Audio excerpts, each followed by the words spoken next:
Okay, si Jun Vebo po para sa Cisco CCNA CCNT 2.3 Objective Configure and Verify Initial Switch Configuration including Remote Access Management, Educati, the IT Expert Tech People. Libre, Tagalog at madaling maintindihan. Exam of Coverage 2.3 Objective for ISIND 1 version 2 100-101. CCNA CCNT, let's get started. Okay, saan tayo nahinto? Sa saving running configuration, na-save na natin yan at nagawa natin itong initial settings sa switch na yan, device management configuration, at ang huli ay saving running configuration. Now, magte-telnet tayo, okay? So, telnet, ano ba yung ibig sabihin ng telnet? Telnet is a remote connection protocol known be active on port 23. Ibig sabihin, ang telnet ay active sa port 23. Tandaan mo yan, pre, no? Okay. So, bago yan, ipapakita ko sa inyo kanina, hindi ko napakita sa inyo yung demonstration kung paano mag-connect dito. Ang ginawa ko, nag-double click ako rito sa switch na to, pero sa tunay na buhay, yung switch na hardware, hindi mo pwedeng i-double click ng mouse yung matigas yung pre. Okay? Kailangan gumamit ng PC at kable. Okay, ito yung ating PC o laptop, mamili ka. Ito yung ating console cable. I-click natin dito sa RS232 sa likod dyan ng PC mo. Papunta rito sa console port nitong switch na to. Para sa madali mong maintindihan, okay, ginugal ko yan para sa'yo. Ito yung console cable, pre. Ang ibig kong sabihin. Ito yung nilalagay mo sa likod ng PC mo, serial port, at ito yung sa likod ng iyong switch or router. Ito ngayon yung scenario, okay? Madali lang yan, hindi na kailangan ng dictionary, okay? So, computer, okay? I mean, your system unit, papunta yung kable doon sa likod ng switch. Ganun kasimple. Ganun naman dito sa laptop na to, sa mga lumang laptop. May serial port ka rito, communication 1, okay? Kung ano man yan, COM4, papunta yan doon sa iyong likod ng switch o router. Ito yung picture diagram nito ng bagong laptop. Ang bagong laptop, gumagamit siya ng rollover cable. Ito yung rollover cable natin. Nagkakabulbul pa ako, papunta doon sa console port. At gumagamit siya ng DB9 adapter, papunta rito sa serial adapter na to, magkakonect yan, at diretso yan dun sa likod ng laptop mo. Ito yung mga laptop na bago ngayon na wala na, hindi nila support yung tinatawag na COM1 or serial. Okay? Pero kinakailangan mo ng driver para mapagana yan. Next is ito yung mga bagong nating switch natin, okay? Na 2900 series na meron ng tinatawag na USB-B.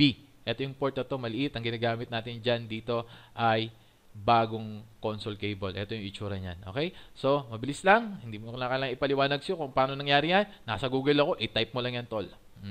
Ito na ngayon yung ating PC na connect diretso dun sa switch na to.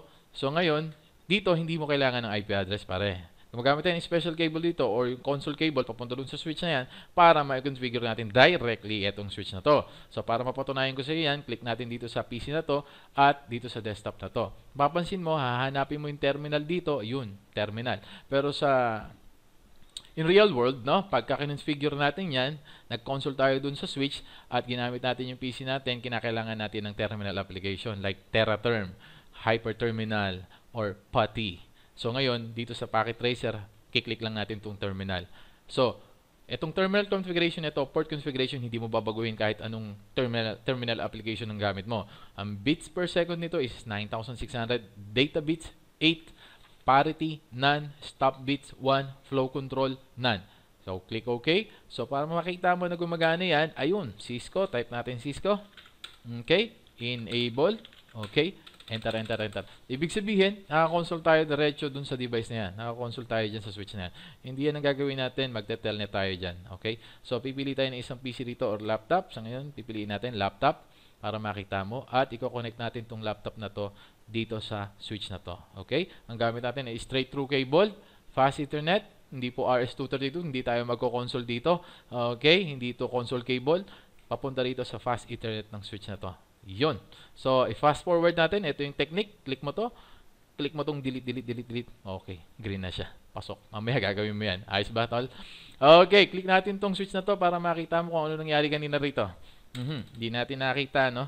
So, anong configuration meron to. So, type natin show running config. Okay. Show running config para makita natin yung running configuration nito kung ano yung pinagagawa natin kanina. Pero nasave na natin to startup config. So, nandun na yan sa NVRAM. O, enter. So, ayun. So, ito yung switch natin. Pinilitan natin yung pangalan niya, SW1 na. Okay? Ito yung tinatawag na MD5. Okay? Encrypted siya. Ibang klaseng algorithm to o mathematical computation ang ginamit dito, no? Hindi mo kayang i-hack yan kung anong meron yan. MD5 yan. Okay? Search mo lang sa internet kung ano ibig sabihin yan. Next is, tinype natin yung no IP domain lookup. Ayan siya. Ito yung mga fast ethernet natin, mga ports natin sa likod ng switch natin. Marami yan. Hanggang 24. May gigabit din tayo rito. Dalawang interface meron tayo na gigabit. Ayun. And ito yung ating VLAN 1 interface. Tinype natin kanina yan. 192.168.1.11 with subnet mask 255.255.255.0. Class C IP address with the default gateway of 192.168.1.1. Kung masyadong mabilis, nire-recap ko lang yan. Huwag kang masyadong maangal. Okay? Manood ka lang dyan. Sit back and relax. Okay? Next. Ito yung ating banner. Okay? Message of the day. Okay? So, dito, nag-type tayo dito, blah, blah, blah, authorize, access only. Kung ikaw, anong gusto mong ilagay dyan, policy ng company mo, bahala ka. Trip mo yan eh. Line console 0, ito yon exec timeout 5, okay? 0, password 7, okay? Level 7 to, pwede mong i-crack yan. Aghanap ka na lang dyan sa Google. O i-google mo na lang yan kung paano i-crack yung level 7 password. Pero sure thing pare, ma-hack mo yan, makikita mo kung anong password dito. Laging synchronous. Login. Dito tayo sa BTY04. Exec timeout 50. Okay. Password 7. Same lang. Paulit-ulit lang kung ano yung ginawa natin dito sa line console 0. Ganoon din sa line BTY04. And then, that's it. So, move na tayo dun sa ating laptop. Ito yung laptop natin. Click natin sa desktop. I-configure natin yung IP address nito. Bigyan natin siya ng IP address, static IP address ng 192.168.1.100 with subnet mask 255.255.255.0 with the default gateway of 192.168.1.1. Kanina yan ang pinag-uusapan natin kung ano yung 192.168.1.1 na yan. No? Yung default gateway na yan. Sinagot ko na yan kanina. Okay? Next. Ping muna natin para malaman natin kung nagre-reply siya. Kung boy nga siya. 192.168 tol 1.1.11.11. Yan yung IP address na itong ating switch. Enter. Okay. Pasok. Shoot. Nag-reply siya. Okay. So, naka-receive tayo ng nag-send tayo ng 4 packets and naka-receive tayo ng 4 packets. Okay. Walang loss. So, ibig sabihin, good to go tayo. So, ang gagawin natin is very simple lang to telnet the device. Nga pala, balik uli ako dito sa switch ito. Nakalimutan ko sabihin sa'yo. Ito yun. Okay. Ito yun para makapag-telnet tayo. Okay?